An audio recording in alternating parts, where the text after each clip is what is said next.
everyone, welcome to Gen Z Talk episode 2.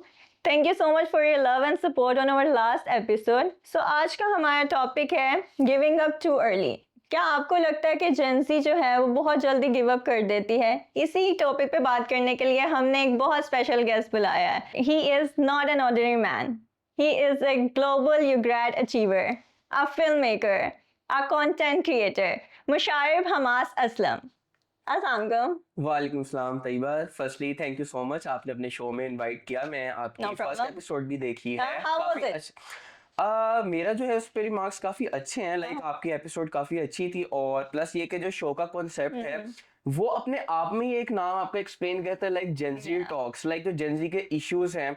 क्योंकि अगर हम अपने बड़ों को देखें उनके लिए क्या ही होता होगा कि जेन ज़ी के क्या इश्यूज होते हैं, लेकिन हमारी जनरेशन में हम लोगों को पता है कि किस तरह आगे बढ़ते वक्त के साथ हमारी जो प्रॉब्लम्स चलती आ रही है. अगर हम बड़ों को बताएंगे ना वो प्रॉब्लम्स, तो उनके लिए बड़ी ही वो कैजुअल सी चीजें लगेंगी कि अच्छा ये भी प्रॉब्लम्स होती हैं.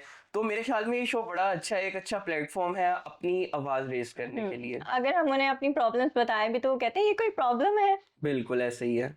अच्छा, तो मुशारिब हम अपने पहले सवाल की तरफ चलते हैं कि आजकल हम देख रहे हैं कि कैसे सब कुछ इंस्टेंट हो रहा है. चाहे रील्स हो, 30 सेकंड से ज़्यादा लोग देखते नहीं हैं. अगर कोई लंबी रील हो नहीं देखते हैं लोग.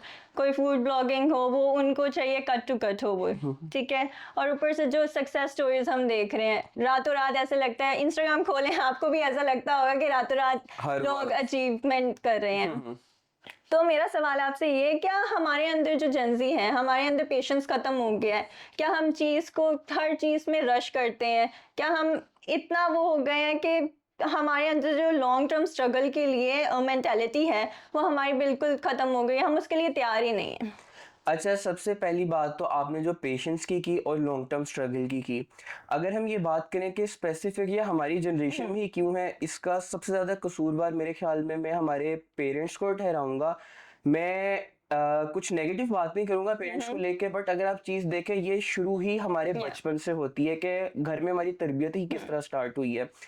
अगर एक बच्चा, आप बिल्कुल बचपन में चले जाएं, बच्चा चलना शुरू किया है, वो चल चलते गिर जाता है. हमारे जो पेरेंट्स हैं साथ ही उसको पैम्पर कर देते हैं कि अच्छा बच्चा अभी चलते हुए गिरा है, चलो अब उसको सबने संभाल के रखना है. थोड़े से बड़े हुए, आप चले गए स्कूल के अंदर, स्कूल में आपके गंदे मार्क्स है, पेरेंट्स ने आपको कह दिया अब तो इसको पढ़ाना ही नहीं है, तो पढ़ ही नहीं सकता, आपको दोबारा डिमोटिवेट कर दिया. उसके बाद थोड़े से और बड़े लड़कों की बात कर लें, आपको बाइक मिल गई, आपको गाड़ियां मिल गई, आप बाहर निकले रोड पे चलाने के लिए, आपका एक दफा एक्सीडेंट हुआ, फिर पेरेंट्स ने आपको पैम्पर कर लिया कि नहीं अब तो इसको बाइक नहीं देना, अब तो इसको, इसने तो दूसरी बारी भी ठोक के आनी है. क्यों? आपको फिर एक वो वाली चीज खत्म होगी.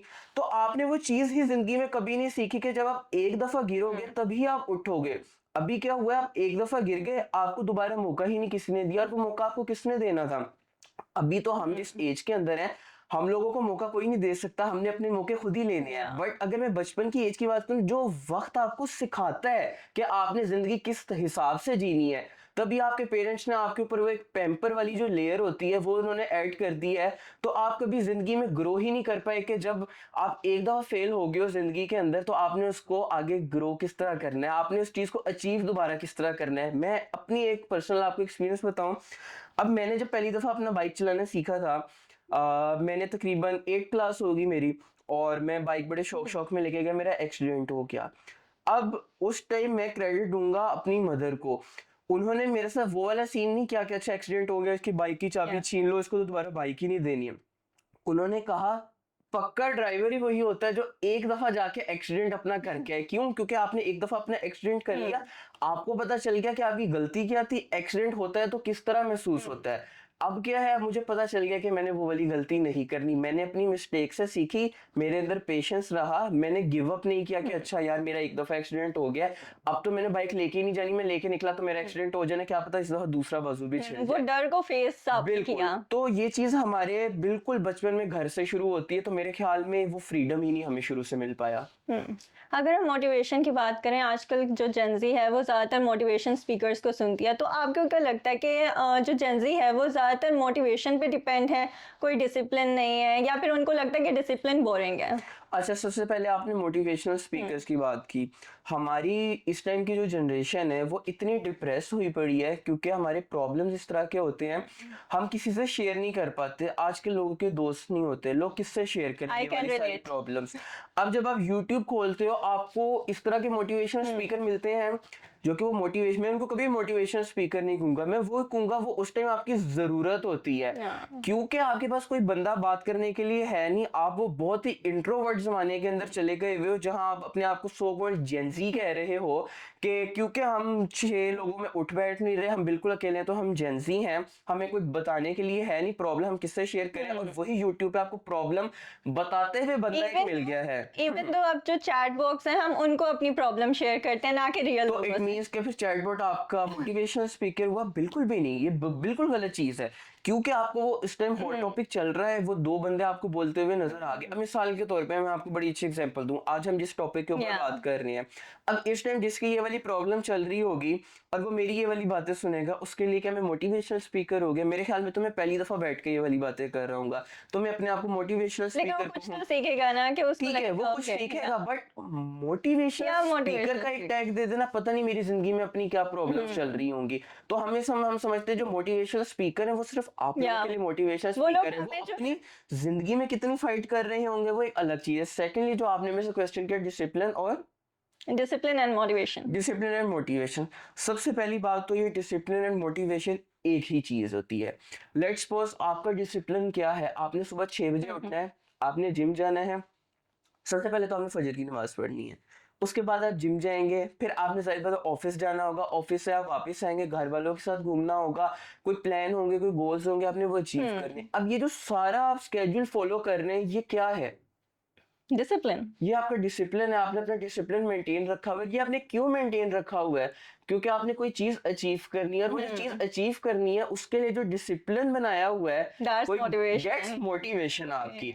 तो ये दोनों चीजें आपके साथ साथ चल रही होती हैं। अगर हम आज कहें कि आप गिव अप बहुत अर्ली कर लेते हैं, अब मिसाल के तौर पे आपका ये शो है, अब आपने कुछ तो इसकी एक बनाई होगी ना डिसिप्लिन। या आपने क्या डिसिप्लिन है? आपने सुबह आना है, आपकी प्रोडक्शन टीम आएगी, कंटेंट टीम ने आपका सब कुछ लिखा होगा, कैमरा सेटअप होंगे, आप आके बैठेंगे। या आपका ये डिसिप्लिन है। मोटिवेशन क्या है? ये सारी चीजें होंगी तो आपका शो स्टार्ट होगा और चलेगा। चलेगा। अब आप शुरू में ही 2 वीडियोस आपकी चले, वो फ्लॉप हो जाए और आप कहें कि अच्छा जी सारा हमारा शो बंद, तो जो आपने एक अपनी मोटिवेशन रखी हुई थी वो बस आपने 2 एपिसोड तक की रखी हुई थी मोटिवेशन। तो जब आप बड़ा सोचेंगे ही नहीं तो फिर आप बड़ा कैसे करेंगे? ये तो फिर आपको वही हुआ ना कि आपने बस सोचा मैंने एक शो करना है, 1 एपिसोड की नहीं चली और एपिसोड हमने पूरा शो ही बंद कर दिया, आपने जितनी इन्वेस्टमेंट की सब कुछ खत्म हो गया। तो जब तक आप बड़ा नहीं सोचेंगे आप कुछ बड़ा अचीव नहीं कर सकते। हमारे अंदर यही तो है, हम बहुत जल्दी गिव अप कर देते हैं, इवन स्टार्ट करने से पहले ही गिव अप कर देते हैं। बिल्कुल। अगर मैं अपनी एग्जांपल दूं तो I wasn't ready to host this show, लेकिन मेरी जो टीम है उन्होंने इंसिस्ट किया कि नहीं तैयबा तुम कर सकती हो, बट और मैं देखिए आप बहुत अच्छी होस्ट कर रही हैं। Thank you so much. और इस चीज़ से मैंने ये रियलाइज किया कि नहीं, एक दफ़ा आपको ट्राई तो ज़रूर करना चाहिए, क्योंकि अपॉर्चुनिटीज़ बार बार नहीं आती हैं। बिल्कुल।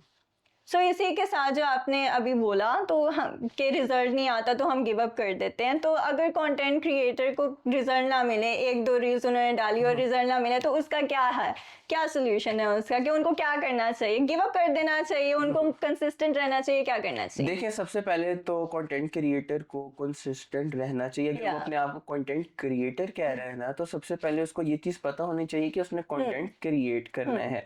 ये नहीं कि आपने 1-2 रील्स बने, 1-2 रील्स पे बहुत ही लोगों को की लक होगा कि आपकी एक रील पहली वायरल होगी तो आपका कंटेंट आगे चल जाएगा। अब सबसे पहले मैं अपनी एग्जांपल देके आपको बताऊंगा, अगर मैंने कंटेंट क्रिएशन करनी है, मैं अपना एक गोल रखूंगा कि मैं 3 महीने इतनी इतनी वीडियोस डालूंगा, तो ये मेरा गोल है।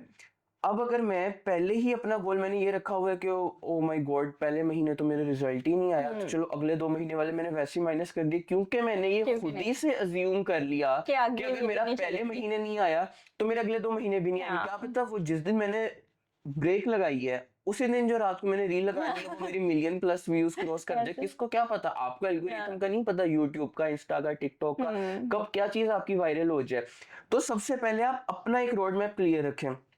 आपने डीमोटिवेट होना है, आप जरूर हो डीमोटिवेट, बट उसके लिए आप अपना एक रोड मैप तो बनाए ना कि अच्छा मैं अपने आप को 3 महीने दूंगा, अगर 3 महीने बाद नहीं होगा कुछ तो फिर मैं देखूंगा कि मैं किधर गलत कर रहा हूँ, क्या कर रहा हूँ। लेकिन जो पहले 3 महीने होंगे उनमें मैं बिल्कुल भी नहीं सोचूंगा कि आखिर मैं गलत क्या कर रहा हूँ।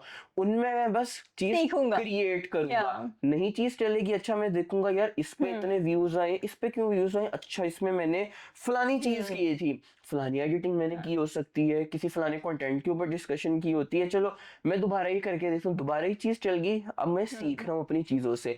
पहली 1-2 चीजों के अंदर तो कभी भी आपका कंटेंट वायरल नहीं होगा। तो मेरे ख्याल में अपने आप को सबसे पहले आप लोग टाइम दे कि ये मेरा गोल है, इतना टाइम मैं दूंगा, उसके बाद में सोचूंगा कि मेरा गलत क्या हो रहा है। तो हमें जो ये स्लो प्रोग्रेस है उसको फेलियर नहीं समझना चाहिए, ये आप बिल्कुल। कह रहे हैं। देखें, फेलियर भी आप समझे, जब तक आप फेलियर चीज को नहीं कैसा क्या समझेंगे, चाहते हैं आप? देखें जब तक आप किसी चीज को फेलियर्स नहीं ना समझेंगे, अब जब तक मैंने फेलियर का वो मजा ही नहीं ना चखा, या तब ट्रू तक मैं दैट, आगे नहीं बढ़ आगे नहीं पाऊंगा, बढ़े। क्योंकि मुझे पता ही नहीं है कि जिंदगी में फेल कैसे होते हैं। अगर मेरा ग्राफ बिल्कुल ऊपर जा रहा है ना, जिस दिन मेरा ग्राफ नीचे या होगा वो ना, फिर आपसे उस दिन बर्दाश्त मुझे नहीं होगा। संभालने के लिए कोई भी नहीं होगा इस दुनिया के अंदर। लेकिन जब मैं शुरू ही मैंने 0 पॉइंट से किया होगा, फेलियर होते होते मैं जब सक्सेस पे जाऊंगा ना, कोई कभी भी कोई बंदा सारी जिंदगी के लिए सक्सेस पे नहीं रहता। अगर ग्राफ आपका यूं है ना, तो ग्राफ आपका यूं भी होगा। और जब मैं यूं होगा ना मेरा ग्राफ, तो मुझे हमेशा उस वक्त के लिए तैयार होना चाहिए और अपनी जो जीरो वाली जर्नी है उसको याद रखना चाहिए। आजकल हम देख रहे हैं कि रिलेशनशिप में भी सेम पैटर्न है कि अगर कोई रिलेशनशिप सही नहीं चल रहा, कोई डिफिकल्टी आ जाती है, किसी के पेरेंट्स नहीं मान रहे या फिर, तो फिर वो लोग कहते हैं नहीं हम गिव अप कर रहे हैं, वो अगले बंदे पे गिव अप कर लेते हैं चाहे जो मर्जी हो जाए। तो आपका इस पे क्या कहना है, क्या हमें गिव अप कर देना चाहिए? देखें, सबसे पहली बात तो जो लोग गिव अप करते हैं ना, मेरे हिसाब से उनसे बड़ा रेड फ्लैग इंसान कोई भी नहीं है। क्योंकि सबसे पहले देखें, जब प्यार होता है या ना, तो 2 इंसानों के बीच वो प्यार होता है, ठीक लगता है। है इनको है, एक्सपीरियंस है। नहीं, एक्सपीरियंस वाली बात नहीं। देखें, एक मेल है एक फीमेल है, या दोनों को एक दूसरे से प्यार हुआ है, ठीक है। जब आपको प्यार हुआ है तब आपने स्टार्टिंग में बात की होगी कि आपने शादी करनी है आगे, ठीक है। डेफिनेटली। मेल है फीमेल है, उसको पता है कि उसके घर का क्या माहौल है, उनको पता है उसके घर का क्या माहौल है। क्या ये चीज जब शादी की बात आती है तभी याद आता है कि ओ माय गॉड मेरे पेरेंट्स नहीं मान रहे, मेरे फादर नहीं मान रहे, मेरी मामा नहीं मान रही, हम कास्ट से बाहर नहीं कर सकते, हम फलानी चीज नहीं कर सकते। जब आप दोनों रिलेशनशिप के अंदर आते हो, तब ये वाली चीज कहाँ चली जाती है। मेरा सबसे बड़ा सवाल तो सबसे पहले यही है, तब ये क्वेश्चंस किधर होते हैं। बस तब हम इस रिलेशनशिप को सिचुएशनशिप का नाम दे देते तो हैं। मेरे हिसाब से आपको कभी भी गिव अप नहीं करना चाहिए। इसके अंदर बहुत सी चीजें हैं, मेरे हिसाब से मेरा ये मानना है, जी जान लगा दो। या क्योंकि जब आपको एक इंसान से प्यार हो गया है ना, आपको किसी दूसरे इंसान से प्यार नहीं होगा। और मेरा नहीं ख्याल कि कोई भी जबरदस्ती किसी और के साथ रहना चाहेगा। तो true. यानी आप किसी और के साथ So शादी you नहीं are not करोगे। in support with arranged marriage, आप arranged marriage के support नहीं, देखिए, अब हर इंसान को नहीं मिलता अपना पार्टनर। मैं ये नहीं कहूंगा कि अरेंज मैरिज नहीं करना चाहिए। हम अपने अगर माँ बाप की बात करें, उनके जमाने में Yeah. मोस्टली 90% अरेंज मैरिजेज ही होती और थी, वो और वो सक्सेसफुल रहती कितनी है सक्सेसफुल रही क्योंकि हैं। उनमें पेशेंस लेवल बहुत ज्यादा बहुत था। बट मैं पर्सनली लव मैरिज के ही हक में हूँ। बट द थिंग इज के आप दोनों को एक दूसरे का पता हो, है। सबसे पहली बात तो अंडरस्टैंडिंग ये है। होनी चाहिए। अगर हम आजकल के रिलेशनशिप्स की बात करें, टॉक्सिक कल्चर बहुत आपका या आ गया है। क्यों? क्योंकि हम ड्रामे देखते हैं, वो मुर्तसिम तेरे बिन ड्रामा, ओहो जी उसने उसको इतना थप्पड़ या मार दिया, उसने आजकल ये कर दिया। या रियल जिंदगी इससे बहुत हटके, जो हमारी ये ऑडियंस देख रहे हैं, मैं इनको भी ये कहूंगा, रियल हम लाइफ हमारी इन चीजों से बहुत हटके आजकल है। वो ड्रामा चल रहा है मेरी जिंदगी है तू, उसमें he is a toxic man और फिर वो ठीक हो जाता है एक लड़की के लिए। अच्छा, मैंने अभी ये ड्रामा नहीं नहीं देखा, देखा। बट मेरे कहने का That's a मतलब good यही है कि जो हमारी रियल लाइफ है ना, उसके अंदर एक मेच्योरिटी के साथ और जो चीजें पॉसिबल हो सकती हैं। हम क्या चाहते हैं जी, हमें कबीर सिंह मिले जो हमारे साथ टॉक्सिक भी हो, जो इस तरह की हरकतें कर, तो क्या मतलब, आपने जिंदगी गुजारनी है और जिंदगी इन चीजों से नहीं गुजरती। सबसे पहले आपको अपने पार्टनर के ऊपर ट्रस्ट होना चाहिए। नंबर 1 चीज आती है आपकी ट्रस्ट। आपको अपने पार्टनर के ऊपर ट्रस्ट हो गया, उसके बाद आप लोग रिलेशन हलाल की तरफ आए, घरों में बात करें, निकाफाइड है। निकाफाइड हो। क्योंकि आजकल आपने देखा होगा कि आप टिकटॉकर्स को देखते हो, उनके रिलेशन चल रहे होते हैं, खत्म हो हाँ, जाते क्योंकि हैं। एक छोटी सी मिसअंडरस्टैंडिंग होती है और तो आप खत्म हो फौरन जाता अपना है। रिश्ता हलाल की तरफ लेके आए। प्लस ये कि सबसे पहले अंडरस्टैंडिंग आप मेंटेन रखें कि यही वो बंदा है जिसके साथ जिंदगी गुजार सकते हो।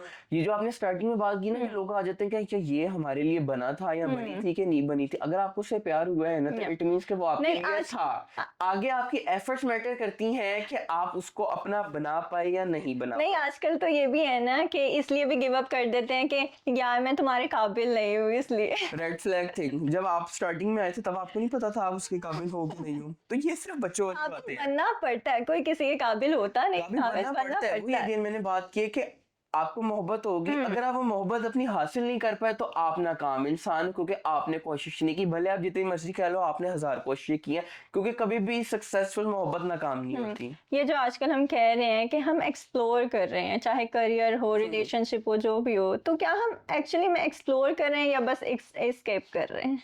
मेरे ख्याल में हमें एक्सप्लोर करना चाहिए, बट हमारी जनजी एस्केप कर रही है। एस्केप कर रहे एस्केप हैं। इस नाम पे कर रही है कि चलो पहली चीज ट्राई करके हाँ। देखते हैं, ना हुआ तो दूसरी चीज पे जाते हैं, ना हुआ तो तीसरी चीज पे या जाते हैं, जो डेफिनेटली कि ऐसा ही है। बड़ी गलत आपकी थिंकिंग है। मेरे हिसाब से आप पहली चीज सोच के जाओ, नहीं हुई तो आप दूसरी पे जाओ। लेकिन जब आप सोच के ही पहली पे ये हाँ, जा ये रहे नहीं हो रहा तो वो कि कर चलो लो। मेरे पास चॉइस है, हाँ। ये ना हुई तो मैं दूसरी चीज ट्राई कर लूंगा। तो जब आपको पहले से पता है ना कि आपके पास दो ऑप्शन मौजूद हैं, या तो ऑब्वियसली आप दूसरे पे जाओगे। जब आपके पास पता होगा कि जो है यही है, मैंने अगर आपने आना है जॉब पे, आपने होस्टिंग करनी है तो या आपने करनी है। या अगर आपको पता होगा कि यार कि मैं मेरे अगर पास होस्टिंग दूसरा नहीं ऑप्शन करूंगी, है। मेरे पास दूसरी जगह की भी हाँ। ऑप्शन है, यहाँ नहीं चला तो मैं दूसरी जगह या चली जाऊंगी, तो आप पहले पे एफर्ट्स नहीं डालेंगे। हाँ। क्यों? क्योंकि आप अपने अभी कंफर्ट जोन के अंदर हैं कि ना हुआ तो दूसरा मेरे पास है, तो आप अपना 100% बेस्ट कभी भी नहीं दे पाएंगी। तो मेरे ख्याल में जेंजी जो है वो ज्यादा एस्केप की तरफ जा रही है। अब हम चलते हैं अपने नेक्स्ट सेगमेंट की तरफ, which is overthink meter. Okay. So मैं आपको कुछ सेंटेंसेस दूंगी, आपने ना उसके मुताबिक ये प्रॉप्स पढ़े हैं कुछ, तो आपने स्लैंग्स बताने हैं हमें, ठीक है? मुझे तो डेंजरस गेम लग रही है, क्योंकि आपने सबसे पहली मैंने उठाई है, तो सबसे पहले ग्रीन फ्लैग और रेड फ्लैग। मुझे लग रहा है मैं फंसने वाला हूँ यहाँ पे। Yes.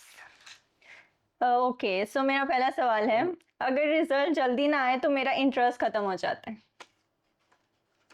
Content, relationship, anything. Red flag. Red flag? अब आपको ऐसा नहीं लगता? एग्जांपल दें। आप कह रही हैं, आपने ये कहना है कि रिजल्ट्स अगर नहीं आते हाँ, तो तो आपको लगता है आपका इंटरेस्ट खत्म हो जाता अब मिसाल के तौर पे आप किसी से प्यार करते हैं, उसके या अगर एक दफा रिश्ता लेके हाँ। जाएंगे, नहीं सक्सेसफुल होते तो आपको छोड़ देंगे उसको किस्मत के ऊपर। सबसे बड़ी रेड फ्लैग चीज। ओके, मैं एक चीज पर ज्यादा टाइम टिक नहीं पाता। अम्म, ये तो मेरे ख्याल में दिमाग खराब करने वाली चीज है।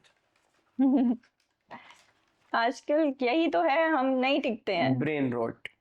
मुझे लगता है कि मैं लेट हो रहा हूँ किस चीज के लिए? हर चीज में। मुझे ऐसा लगता है कि मैं हर चीज में लेट हो रहा हूँ, आजकल मैं के रेस में पीछे हूँ, अगर आजकल के हिसाब से मैं या बात करूं तो वैलिड सक्सेस में पीछे हूँ। क्योंकि आजकल हम इतनी फास्ट हमारी जनरेशन चल रही है जिसके अंदर बाकी एक वैलिड कॉन्सेप्ट है कि अगर मैं लेट हो गया हूँ तो क्या मैं पीछे रह गया हूँ, जबकि आप बिल्कुल भी पीछे नहीं रहे। मेन कंसिस्टेंसी स्टार्ट करता हूँ लेकिन मेंटेन नहीं कर पाता। मेंटेन नहीं कर पाता। चिल, कोई बात नहीं। मतलब अगर आप नहीं मेंटेन कर पाते, हाँ। थोड़ा टाइम लगेगा। एक दिन छोड़ के एक दिन अपोज कर दो। करने की कोशिश करें। आप डीमोटिवेट तो होंगे ऑब्वियसली, Yeah. करें डीमोटिवेट हो, करें डीमोटिवेट हो, एक दिन आपका जरूर आएगा। मैं दूसरों की स्पीड देख के अपनी जर्नी छोड़ देता हूँ, दूसरों की स्पीड देख के Yeah. अपनी जर्नी छोड़ देता हूँ। कि लोग मुझसे आगे निकल गए हैं, मैं उधर का इधर ही हूँ। Red flag. हाँ, मैं प्लान ज्यादा बनाता हूँ, एक्शन कम लेता हूँ। प्लान ज्यादा बनाता हूँ, एक्शन कम लेता हूँ। यार मैं इसको ग्रीन फ्लैग कहूंगा कि एटलीस्ट प्लान तो वो बना रहा है ना, कम से कम ये डीमोटिवेट होके तो नहीं ना बैठ गया। हाँ, एटलीस्ट ये वो कुछ कर रहा है या कि आगे मैं इसको देख सकता हूँ। प्लानिंग कर रहा हूँ लेकिन एग्जीक्यूशन नहीं हो रही। हाँ। मैं फेलियर से ज्यादा स्लो प्रोग्रेस से फ्रस्ट्रेट होता हूँ। फेलियर से स्लो प्रोग्रेस हाँ। से फ्रस्ट्रेट होता हूँ। यार मेरे ख्याल में रेड फ्लैग, क्योंकि आपको थोड़ा सा सब्र करना चाहिए। हाँ। इसी के साथ ये सेगमेंट खत्म होता है। बस इतना सा था। यस, नहीं अभी हमारे पास और भी गेम्स हैं। Okay, Yes, अच्छा, अभी अच्छा, और अभी भी मुझे सेगमेंट्स वापस आना है बाकी हैं। आपने। यस, अभी तो कंट्रोवर्शियल आना है। अभी तो कुछ भी नहीं था। ओके, जो हमारा नेक्स्ट सेगमेंट है दैट इज ब्लाइंड रैंकिंग। इसमें मैं आपको कुछ कंटेंट क्रिएटर और टिकटॉकर्स के नाम दूंगी, आपने उनको रैंक करना है 1 to 5 से। 5 is the less one and 1 top पे, ठीक है? ओके, यस, उम्मीद है मुझे कुछ अच्छे ही नाम आपने रखे होंगे। देखते हैं। ओके, सबसे पहले हमारा नाम है निताशा बेग। नताशा बेग जो सिंगर है, यस यस। मैंने इनको ब्लाइंड रैंकिंग करनी है और हाँ। इससे अच्छे भी आ हाँ सकते हैं। हाँ, इससे अच्छे भी आ सकते हैं, इनसे बुरे भी आ सकते हैं। ओके, नताशा बेग मेरे ख्याल में और अच्छे हो सकते हैं 5। 5। ओके। क्योंकि मैं फैन नहीं हूँ नताशा बेग का। आतिफ असलम। आतिफ असलम, ओके। अच्छा, इसमें सिर्फ पाकिस्तानी है या कुछ बाहर के भी नहीं, हो बाहर के भी हैं, इंटरनेशनल भी हैं। सकते? ओके, अच्छा, अगर सिर्फ पाकिस्तानी होता तो मैं आतिफ असलम को जरूर नंबर 1 देता, बट क्योंकि वो आपने बाहर का भी कह दिया है तो नंबर 2। नंबर 2 आतिफ असलम तो बहुत अच्छे हैं, सिंगर हैं। बहुत नंबर 2 अच्छे हैं, बट क्योंकि आपने बाहर का कह दिया तो मैं एक्सपेक्ट कर रहा हूँ कि बाहर का आपने कुछ बाहर से आपको अच्छा रखा हो सकता है। ओके, बाहर की बात किया तो मैं आपको अगला बाहर का ही दे देती हाँ, हूँ, Billie Eilish. Billie Eilish, okay, I am not a fan of Billie Eilish, तो 5th नंबर हो गया हुआ है। हाँ, 5th हो गया हुआ है, 2nd हो गया हुआ है। 4th। 4th, okay. Next is, I think so ये Chahat Fateh Ali Khan. Chahat Fateh Ali Khan, oh my God, अगर मुझे पहले पता होता ना, लेकिन सबके दिलों की जान चाहत चाहत फतेह अली फतेह खान भी। मेरे पास कौन कौन से नंबर बचे? बदोबदी बदोबदी। मेरे पास कौन सा नंबर रह गया? 1 और 3 आई या गेस। 1 and 3। यार पता नहीं आपने 1 पे क्या रखा अच्छा, होगा। चले 3। और आपने 5 किसको दिया था? 5 मैंने नताशा बेग को दिया था। अच्छा, तो चाहत फतेह अली खान उनसे ज्यादा बेहतर है, आप कह रहे नहीं, मैं उनसे ज्यादा बेहतर नहीं कहा, मैं तो आपका बता रहा हूँ, आपने वो नाम बाद में लेके आई हैं। हैं? अच्छा। मुझे लगा शायद कोई अच्छी सिंगर्स होंगे शायद। चलो अब कुछ बॉलीवुड से भी कह देते हैं। चलिए। तो हमारे पास है अरिजीत सिंह। अरिजीत सिंह, या भाई मैं अपनी लिस्ट से बहुत सेटिस्फाइड हूँ। वाई? मेरा मेरा मोस्ट फेवरेट सिंगर है। आप जो मर्जी कहें कि कंट्रीज के आपस में कॉन्फ्लिक्ट हो जो भी हो, बट जहाँ पे आर्ट आ जाता है ना, या अरिजीत सिंह मेरा नंबर 1 फेवरेट सिंगर है। तो मेरे ख्याल में एक बड़ी डिसेंट लिस्ट बन गई। नंबर 1 अरिजीत या सिंह है, नंबर 2 आतिफ असलम है। आगे वाली लिस्ट से मुझे लिंक नहीं नहीं, है। नंबर 3 क्या है? आपके चाहत फेवरेट फतेह अली आपके खान। फेवरेट चाहत फतेह अली खान। अच्छा, उनका अरिजीत सिंह का कोई फेवरेट सॉन्ग आपका? मेरे सारे उनके फेवरेट सॉन्ग, सारे ही? सारे ही कितने बने favorite, आज जितने तक? आज तक बने कोई एक भी ऐसा सॉन्ग कोई नहीं है एक जो जो मुझे। आपके दिल के बहुत करीब हो, जिसे आप अपने लव वन को डेडिकेट करना अच्छा, लव वन को तो डेडिकेट नहीं, बट मेरा जो मोस्ट फेवरेट सॉन्ग है क्योंकि वो आया था 2013 लव वन के को अंदर। डेडिकेट नहीं करना चाहेंगे? लव वन मेरे सारे घर वाले, मेरे रिश्तेदार, सारे मेरे दोस्त लव वन दैट है मेरे। Specific love one. Specific love one नहीं है, मेरी मदर।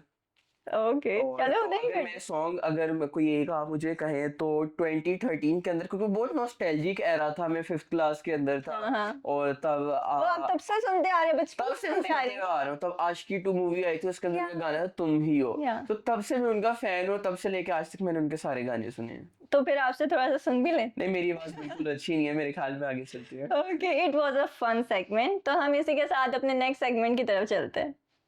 सो हमारा नेक्स्ट सेगमेंट है रियल टॉक, खुल के बोलो। सो इसमें मैं आपको वैसे कुछ तो हम पहले भी खुल के ही बोल रहे थे। इसमें मैं आपसे कुछ क्वेश्चंस करूंगी, आपने इस सेगमेंट के नाम कौन रखते हैं? ये वाले सेगमेंट के नाम हमारे डायरेक्टर रखते हैं, हमारी कंटेंट टीम रखती है, मिल बांट के सभी रखते हैं। ये बड़े अच्छे इन्होंने नाम रखे होते हैं। मैं जाने से पहले आपकी कंटेंट टीम से मिलके या दे आर वेरी नाइस, आप जरूर मिलेगा। ओके, सो मैं आपसे कुछ क्वेश्चंस करूंगी और आपने उनके जवाब देने हैं, लेकिन जवाब बिल्कुल सच होने चाहिए, लाइक बी ऑनेस्ट। सही, मैं बिल्कुल ऑनेस्ट होकर जवाब अच्छा दूंगा। ठीक है, चलें बताएं, कितनी चीजें स्टार्ट की और छोड़ दी? रिलेशनशिप हो गया, कोई काम हो गया, कोई स्टार्टअप हो गया, कुछ भी। अच्छा देखिए, अगर मैं अपनी जर्नी की बात करूँ ना, स्टार्टिंग से लेके अब तक, जब मेरा स्टार्ट था बिल्कुल नया नया, काफ़ी चीज़ों को लेके मैंने बहुत सी इस तरह की चीज़ें हैं जो मैंने छोड़ी हैं। अब छोड़ने का मतलब सिर्फ ये नहीं होता कि आपने कोई करियर को चीज़ें लेके छोड़ी हैं। आप इंसान छोड़ अपने दिए? दोस्त छोड़ते हो, आप अपना शहर छोड़ते हो। मुझे अभी भी याद है जब मैंने ग्रो करना था अपनी ज़िंदगी के अंदर, मैंने स्कूलिंग, कॉलेज लाइफ मैंने अपने होम टाउन बिहाड़ी से किया। बिहाड़ी एक अच्छा। बहुत खूबसूरत शहर है। तो मुझे पता था कि छोटा शहर है, वहाँ पे मैं ग्रो नहीं कर पाऊंगा। मैं वहाँ से लाहौर शिफ्ट हुआ। मैंने कभी नहीं सोचा था कि मैं अपने वहाँ से सारे दोस्तों को छोड़ के जाऊंगा, लाहौर शिफ्ट होऊंगा। वो दोस्त आज भी मेरे साथ कनेक्टेड हैं, बट ये है कि अब हमारा जहाँ पहले हर रोज मुलाकात होती हम्म थी, अब हमारा तकरीबन साल में कभी मैं विहाड़ी चला जाऊँ हम्म तो हमारी बातचीत हो जाती है, कुछ स्टेटस पे रिप्लाई या करने करने, क्योंकि जिंदगी बहुत फास्ट हो गई है। मैं वो टाइम नहीं है। सारी चीजें छोड़ के मैं लाहौर आया अपना करियर सेट करने के लिए।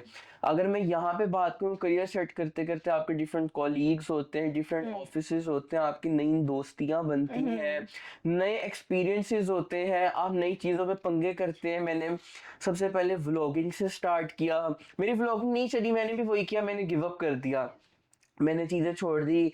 मैं कंटेंट क्रिएशन की हम्म। तरफ से आया, जो कि अभी भी अगर आप मेरा इंस्टाग्राम विजिट करें, मुशारिब मास्टर वैसे आप के नाम फिल्म से। मेकर भी हैं, राइट? मैं फिल्म मेकर भी, मैं डिफरेंट शॉर्ट फिल्म्स वगैरह हाँ क्रिएट करता हूँ।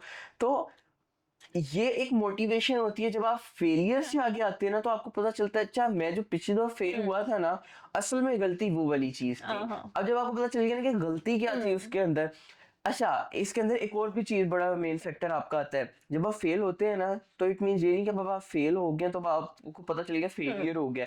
जब तक आपको फेल होने के बाद ये नहीं ना पता चला कि आप उस चीज में फेल हुए किस वजह से थे, हाँ जब तक आप एग्जैक्टली। सेल्फ असेसमेंट नहीं करते। हम्म मैं हर रोज रात को सोने से पहले आधा घंटा लेटता हूँ, जो मेरा पूरा दिन हम्म गुजरा होता है, मैं उस दिन के बारे में सोचता हूँ कि यार आज मैंने गलत क्या क्या किया है, हाँ और मैं उस चीज को किस तरह टैकल कर सकता था, किस तरह मैं उसको ठीक कर सकता था। जब मुझे वो पता चल जाता है, अगले दिन मैं वो गलती दोबारा नहीं रिपीट हाँ करता। हाँ। तो हर किसी की जर्नी होती है, आप अपने बहुत कुछ टाइम से चलते छोड़ रहते के हैं। आप हमेशा आगे बनते हो। कोई मैं मुझे नहीं पता, या कोई भी व्यूअर्स बता सकते हो कमेंट बॉक्स में कि कौन इस तरह का बंदा होगा जो बगैर कुछ छोड़े कुछ बनाओ। हर हाँ बंदा कुछ ना कुछ अपना पीछे छोड़ के ही एक बड़ा इंसान आप बनता लोग है एक हमें दिन। कमेंट बॉक्स में जरूर बताएगा। ओके नेक्स्ट क्वेश्चन, आप किस चीज में कंसिस्टेंट रह नहीं पाए? मैं किस चीज में कंसिस्टेंट रह नहीं पाया? बहुत सी इस तरह की चीजें थी जिसमें मैं कंसिस्टेंट रह नहीं पाया।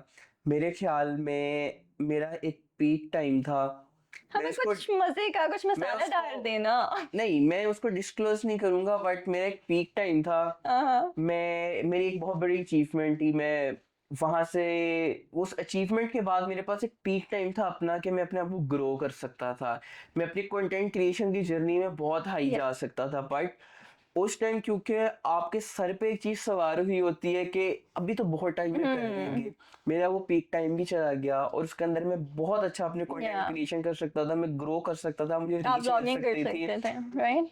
मैंने वो टाइम अपना जाया कर दिया। मुझे आज भी अगर मौका मिले तो मैं 2 साल पहले मैं जाना चाहूंगा, उस टाइम को मैं ठीक करना चाहूंगा, क्योंकि वक्त गुजर जाता है लेकिन वो हम्म लम्हात वापस लौट के या नहीं आते। आप ग्लोबल यू ग्रेड में भी सिलेक्ट हुए थे, बिल्कुल, टॉप 50 में से थे ना आप? पाकिस्तान से टॉप 50 में पाकिस्तान में सेलेक्ट टॉप हुए थे। 50 में से, that's a big achievement. Thank you so much. आप उसके बारे में कुछ बताना चाहेंगे हमें? बेसिकली ग्लोबल यू ग्रेड जो थी, एक फुली फंडेड स्कॉलरशिप थी, सेमेस्टर एक्सचेंज प्रोग्राम हम्म था यूएसए का, वन सेमेस्टर एक्सचेंज, जो कि अब खत्म हो गया, हमारा सेकंड लास्ट बैच था।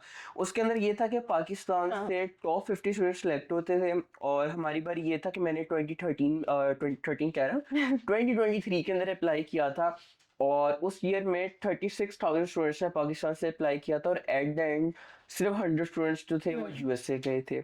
अब उसके लिए मैं आज हमारे टॉपिक से भी रिलेट करके बड़ी यस अच्छी एक एग्जांपल दे सकता हूँ कि मुझे अभी भी याद है, मैंने लास्ट डेट 28 सितंबर 2023 को मैंने अप्लाई किया या था, लास्ट डेट थी वो। और मैंने क्यों लास्ट डेट अप्लाई किया, मेरे पास पिछला एक पूरा महीना पड़ा हुआ था, मैंने अपनी सारी एसओपी सब सारे पेपर वर्क पूरे करके रखे हुए थे, बट मैं सिर्फ इस वजह से अप्लाई नहीं कर रहा था कि यार इतने सारे बच्चों ने अप्लाई करना है पाकिस्तान में, मेरे से कितने ही अच्छे अच्छे बच्चे भी और होंगे, तो कहाँ ही मैंने 100 बच्चों में सिलेक्ट होना है। और मैं यही सोच सोच के मैं आखिरी दिन तक बैठा रहा, और आखिरी दिन मुझे हुआ कि यार आखिर जो बच्चे सिलेक्ट होते हैं हम्म वो भी हम जैसे ही बच्चे होते हैं। मैंने उसके अंदर अप्लाई किया, आखिरी दिन मैंने अप्लाई कर दिया, और मुझे सिर्फ एक 1% होप थी कि शायद मैं उसके अंदर सिलेक्ट हाँ हो हाँ जाऊं। और मुझे अभी भी याद है, तकरीबन 15 के 16 फेब का डे था, मैं अपनी यूनिवर्सिटी में बैठा हुआ था, और मुझे कॉल आती है कि आप शॉर्टलिस्टेड हो गए हैं ग्लोबल यू ग्रेड स्कॉलरशिप के लिए। और तब भी मुझे यकीन नहीं आया, हाँ क्योंकि अभी हाँ एक राउंड और पड़ा हुआ था। अच्छा मैं इंटरव्यू के लिए गया, मेरा इंटरव्यू क्लियर हो गया, रिटन टेस्ट क्लियर हो गया, सब कुछ क्लियर हो गया, जो एंड पे मुझे आई ना कि आप पाकिस्तान के टॉप हम्म 100 स्टूडेंट में सिलेक्ट हो गए, और टॉप 100 में भी टॉप 50 के अंदर आप वाओ सिलेक्ट हुए हैं। तो मेरे लिए तब एक मुझे एक सबक मिला कि यार जिंदगी में ना अपने आप को कभी भी हम्म अंडर एस्टिमेट नहीं करना चाहिए। हमें एक दफा लग रहा होता है कि यार फलाना बंदा तो मेरे से ज्यादा हाँ, अच्छा कर रहा है, definitely. मैं तो इस टाइम कुछ कर ही नहीं रहा, वो जो आप कुछ मुझसे नहीं ना नहीं कर रहे होगा। आप बहुत कुछ कर रहे हो। हर इंसान के अंदर अपना एक स्किल होता है। तो वहां से मैंने वो चीज ग्रो की, और ना सिर्फ मैंने ग्रो की, उसके अगले साल मैंने पाकिस्तान में मोर देन 5000 स्टूडेंट्स को ग्लोबल यूग्रेड के लिए गाइडेंस प्रोवाइड की, जिसके अंदर से आपका जो फर्स्ट राउंड Yeah. होता है 250 स्टूडेंट्स शॉर्टलिस्ट होता है, जिसके अंदर से मोर देन 150 स्टूडेंट्स वो थे जो मेरे अपने स्टूडेंट्स, जिनको मैं कह सकता हूँ कि वो मेरे अपने बच्चे थे, जिनको मैंने दिल लगा के गाइड किया था कि आप इस तरह करो, ये Yeah. चीज करो। और जब उनका मुझे मैसेजेस आए कि आपने गाइड किया था और हमारी सिलेक्शन होगी, अच्छा। अनफॉर्चुनेटली वो लोग जा नहीं सके क्योंकि यूग्रेड स्कॉलरशिप खत्म होगी, बट मुझे खुशी हुई पर्सनली कि मैंने उनको गाइड किया और वो फर्स्ट राउंड अपना एटलीस्ट क्लियर कर सके। चलो दैट्स तो कूल। ये एक मेरे लिए बड़ी मोटिवेशन थी कि मैं अपने माँ बाप का नाम रोशन किया, मैं बाहर गया, वहाँ सेमेस्टर पढ़ा, वहाँ मैंने फिल्म मेकिंग सीखी, वहाँ मुझे बहुत कुछ सीखने को मिला। तो ये एक मेरा अच्छा एक्सपीरियंस था। लाइक पाकिस्तान से अच्छा वहाँ पे आपका एक्सपीरियंस था। यस, पाकिस्तान अपना मुल्क है, मैं उसको कुछ कहूंगा नहीं, बट द थिंग इज के जो बाहर का एक्सपीरियंस था वो नो डाउट मेरा जिंदगी का बेस्ट टाइम था, और मैं आज भी चाहता हूँ कि मैं उसको दोबारा जी सकूं, मैं दोबारा उस सालों में दोबारा जा सकूं और सकूं। दोबारा जी सकूं। मेरा पीक टाइम चल रहा था। नाइस। ओके, सो ये सेगमेंट का लास्ट क्वेश्चन, आप कितनी दफा ये मेरे लिए नहीं है बोल चुके हैं? ये मेरे लिए नहीं है, this is not for me, this is not मैंने कभी कोई चीज नहीं बोली कि ये मेरे लिए नहीं है। जो चीज मैं समझता हूँ कि मैं वो चीज नहीं कर सकता, मैं उस चीज के अंदर जान पूछ के घुसता हूँ कि मैं अपने आप को टफ टाइम दे सकूं, मैं अपने आप को मल्टी स्किल कर सकूं कि ये चीज अगर मेरे लिए नहीं बनी ना तो इस चीज को मैं अपने लिए बनाऊंगा। और अगर ये मेरे लिए, अगर मैं इसमें सक्सेसफुल नहीं हो सका तो मैं डीमोटिवेट नहीं होऊंगा। क्यों? क्योंकि एटलीस्ट मैंने कोशिश की, मैं चीज से डर के नहीं भाग गया। अगर मुझे पता है कि मुझे ड्राइविंग नहीं आती, जब तक मैं उस ड्राइविंग को सीखने नहीं जाऊंगा, सीख के मैं ना सीख सकूं, मुझे सेल्फ सेटिस्फेक्शन रहेगी कि एटलीस्ट मैंने कोशिश की। बट अगर मैं सारी जिंदगी ये सोच के बैठा रहा कि मैं बाहर निकलूंगा और मेरा एक्सीडेंट हो जाएगा, तो मेरे से बड़ा डरपोक इंसान कोई नहीं। आई होप इस स्टोरी से हमारी जेंसी को मोटिवेशन मिली हो। I hope so. मुझे तो मिली है। चलिए, thank you so much. Okay, so इसी के साथ हम अपने नेक्स्ट सेगमेंट पे चलते हैं, which is last. Which is last which is last cut last कर segment देना, कौन सा है? ये rapid fire rapid fire. which चलो, is last. Rapid fire last segment तो नहीं है, इसके बाद लास्ट सेगमेंट है। खत्म हो गया। दोबारा डिस्कशन नहीं करनी है इनका कंक्लूजन वाली साइड पे। कौन सी कौन सेगमेंट तो नहीं है ना। वो तो सेगमेंट, अच्छा, अच्छा, मतलब ये last खत्म हो गया तो तुम बोल दे। गेम्स नाम खत्म। चलो फिर आगे वाला सेगमेंट है। चलो लास्ट सेगमेंट। ओके, सो इस राउंड का नाम है रैपिड फायर। इसमें मैं आपको दो ऑप्शन दूंगी, आपने जल्दी जल्दी और आंसर अगर करना मैं है। दोनों ही सिलेक्ट करनी हो? नहीं, ऐसा नहीं हो सकता। ये मुझे लग रहा है आप फंसाएंगी मुझे सेगमेंट में। नहीं, इट्स अ फन सेगमेंट। चलें, let's see. Okay, so first, consistency versus mode. Obviously consistency. तो आप अपने मूड के हिसाब से नहीं चलते हैं। मेरा मूड तो कभी भी नहीं करेगा मैं काम करूं, तो काम तो करना है ना आखिर। Hard work versus smart work. I guess smart work, क्योंकि इस जिस हम जनरेशन में रह रहे हैं इसकी मैं बड़ी अच्छी एग्जांपल देता हूँ। तो हार्ड वर्क और स्मार्ट यू वर्क हैव की एग्जांपल। दो एम्प्लॉयज हैं ऑफिस के अंदर, एक 9 to 6 जॉब कर रहा है, दूसरा भी 9 to 6 जॉब कर रहा है। एक को ज्यादा सैलरी मिल रही है, एक को कम सैलरी मिल रही है। दूसरा पूरा 9 to 6 काम करता है, जो पहला है वो पूरा 9 to 6 काम नहीं करता, वो अंदर चिल भी करता है। क्या दोनों में डिफरेंस है? एक खोतों की तरह काम कर रहा होता है हर वक्त बैठ के, और एक को पता है स्मार्ट वर्क, वो कैसे एआई का यूज करके अपना काम जल्दी कर सकता है। तो ये डिफरेंस है हार्ड वर्क और स्मार्ट वर्क आई के थिंक ये अंदर। सब कॉर्पोरेट सेक्टर के लोग रिलेट कर सकेंगे। बिल्कुल। Okay, shortcut versus process. Process. Fast money और स्टेबल ग्रोथ। फर्स्ट आपने क्या बोले? Fast money versus stable growth. I guess stable growth. Love versus attachment. Love, obviously love. But मुझे लगता है बाकी लोग अटैचमेंट चूज करेंगे।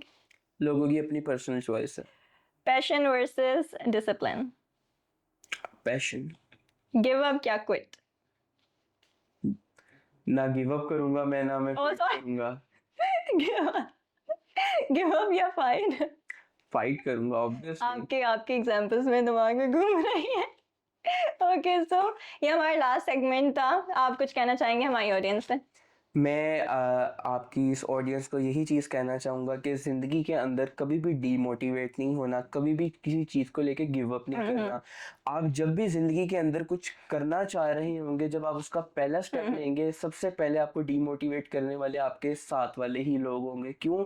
क्योंकि इंसान को हमेशा तभी डीमोटिवेट किया जाता है, वही लोग डीमोटिवेट करते हैं जो खुद कुछ नहीं कर पाते, और जब वो आपको वो काम करते हुए देखते हैं ना, तो वो कहते हैं ये हमसे आगे कैसे चला गया। आप अभी आज होस्टिंग कर रही हैं या ना, आपके दोस्त ही आपको मैसेज कहेंगे यार तुमने वो वाली लाइन सही नहीं या बोली, ये नहीं अच्छा यार तुम किया, वो अगर नहीं अच्छा एपिसोड के किया। अंदर ये कर दोगी हाँ ना तो शो ज्यादा अच्छा आ जाएगा। अगर इतना ही अच्छा हाँ उनको आता होता तो आज तक वो ना शुरू कर लेते ये या वाला काम। पीपल डोंट नो कितना मुझे मुश्किल होता है कैमरा के सामने मुझे बोलना। आज भी पता है कि जब मैंने जिंदगी के अंदर कुछ भी करना चाहा है ना, मुझे लोगों ने डीमोटिवेट किया या था। सेम सेम मुझे लोगों ने वो पूरी ट्राई की है कि किसी तरह मुशारिफ हमारी बातों के अंदर आ जाए, हाँ वो ये वाली चीज ना कर ले, क्योंकि अगर उसने ये वाली चीज कर ली तो वो हमसे हाँ आगे निकल जाएगा, और अगर वो हाँ हमसे आगे निकल गया तो फिर हम किस तरह इसको बातें लगाएंगे।